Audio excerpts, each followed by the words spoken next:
Welcome back to my channel, guys. I know I've been away, but we're going to discuss today. Today was a good day for us. We saw Megan for the Sussex squad. I know we're all excited when we see her, and she looked beautiful. Everything she said was so profound. She spoke about some of the things that how online has affected her, and she, she spoke about the height of her bullying, and we know this is one woman that has been bullied all over, right? And she spoke about the height of it, and she said it was during her pregnancy, and that's so sad because were they planning for her to lose her children?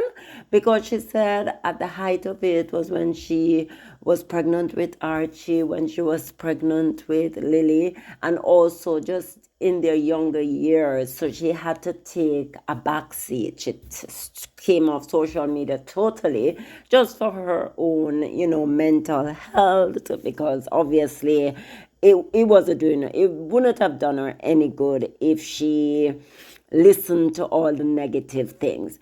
But so that was part of what she some of what she had discussed. But today she met in Texas, where they were discussing, like, breaking barrier. The theme of it was the SXSW.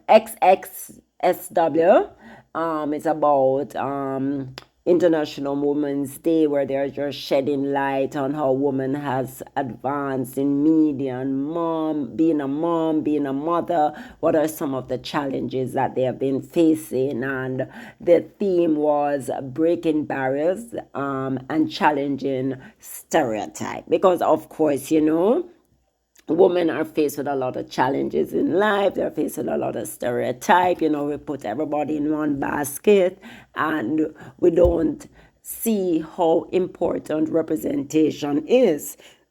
Because rightly, if you don't see someone that looks like you, or maybe of the same gender, then chances are you're not going to think that you can do it, right? So representation is very critical. I mean, there were once a time when it was just white male, all white males, doing this and getting the big jobs on television. I mean, Katie Couric spoke about how it was difficult for her on the Today Show just to even get the anchor spot. She had to share it at one point, and even then I think she was still being undermined, right? Because the guy, I think it was Brian Gumble at the time, he was still acting like, oh, I'm in charge. So instead of 50-50 ratio, even though they were doing the same workload, they had to kind of say, oh, it's 51-49, just to give him the edge, So that's a privilege that men that men have these days. But hey, with time, as we all know, a lot has changed. A lot of change over time. If you don't continue, then things will stop. But if you continue striving, she spoke about her friend, Megan spoke about her friend Gloria Steinem, that she is approaching 90, but she's still fighting for causes. So these women, they don't give up, right? I mean, there are certain things that might hinder them coming their way, but they're pressing along. And that's what this International Women's Day was highlighting. So you had on the panel, you had Katie Couric, as I said to you. You have the beautiful Meghan, the Duchess of Sussex. Then you had Brooke Shields. You have what's her name? Is Lucy Luan Chen. I hope I'm pronouncing. I'm sure I'm botching her name. And then of course you had Aaron being the host. So it was really, really nice. And of course Megan paid kudos to Harry, talking about that. He's really a good supportive dad, and good supportive partner. Obviously she couldn't do a lot of what she has been doing without his support and his steadfast support, and believing in them as a couple, believing in what she's doing, really supporting her in her journey.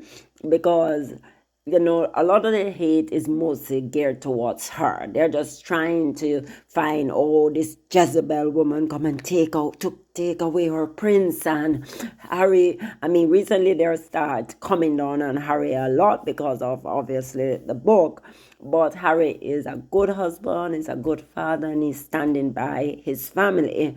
So today was just some of the brief the things that they spoke.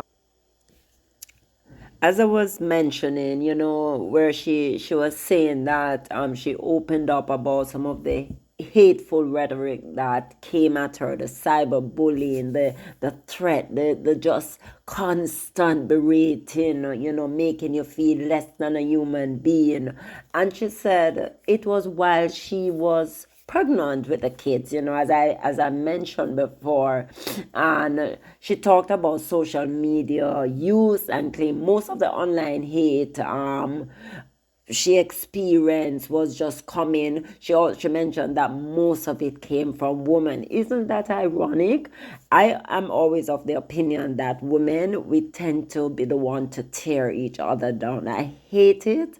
I hate to see when another woman just constantly berate and criticize. No, constructive criticism is okay, no. But when it becomes hateful and when it becomes too malicious, then that's no, when you're bordering on something cynical, something crazy.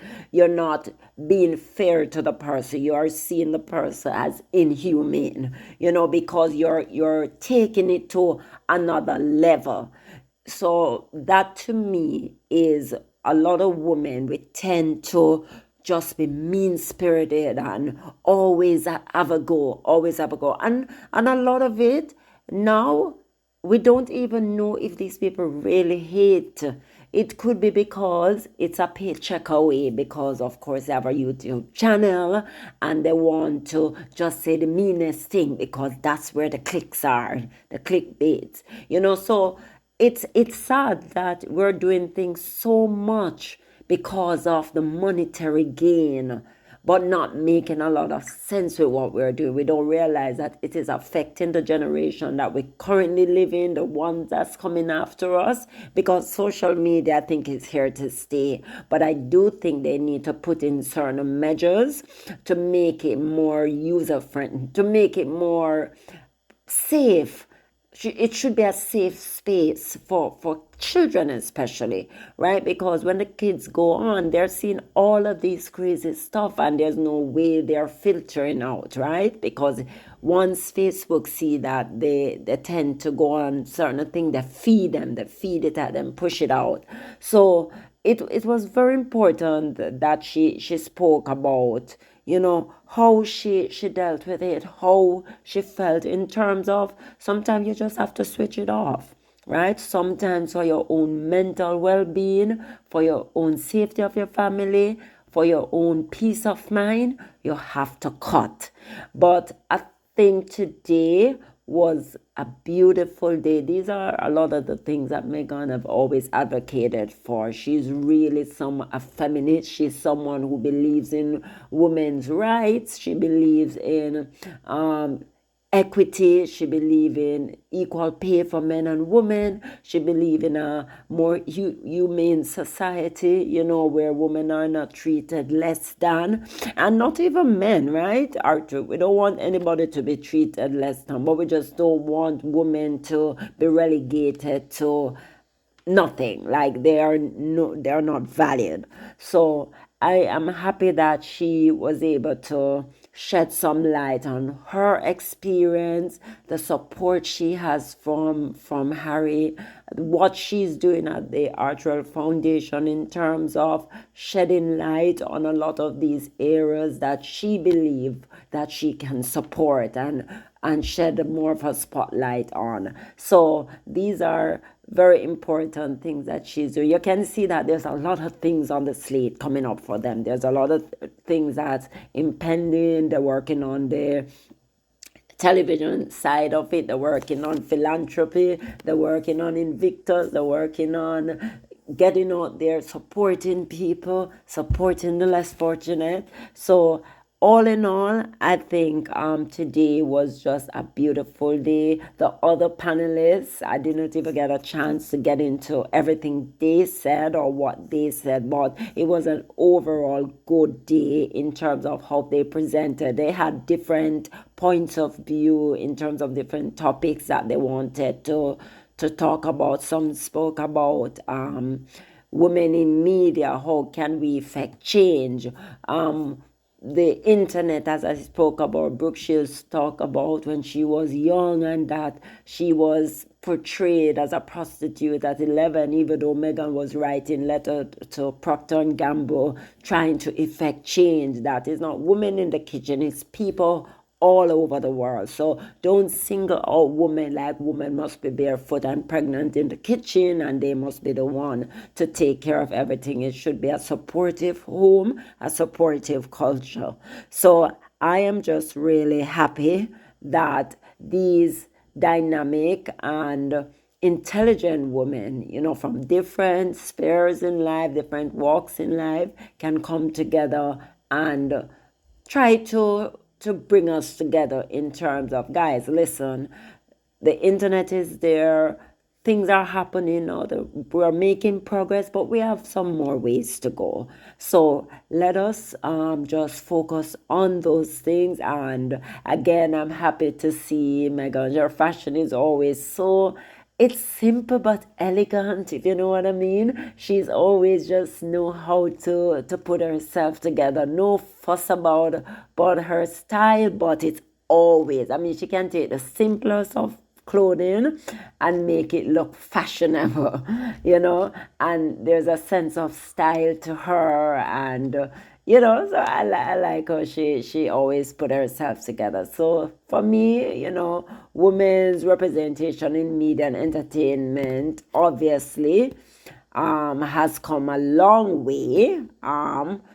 But again, there are so much more to go, especially with women of color and of mothers, which we discussed before. I think Megan on the panel, they try to bring that out.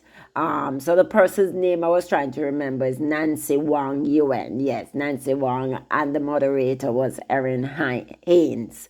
So yes, again, it was a very good day, and yeah.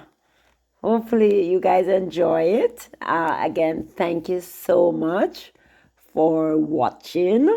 We always appreciate your support. Please don't forget to subscribe. We need your subscription. We need to build our channel. If we have a lot of Sussex friendly channel, then the algorithm will start pushing us out, right? So we just want to make sure that we are supporting each other and building the ground, because we have to have a counter voice. We can't have the media just dictating and pushing things out, because if you're not careful, the media is trying to push everybody in one direction, but you need a counter to it. And with Megan's fan, we are being the one to counter the lies and the mistruths and just all the craziness that goes on. So again, thank you guys. Remember, like, subscribe, turn on your notification bell so you never miss a beat. Bye.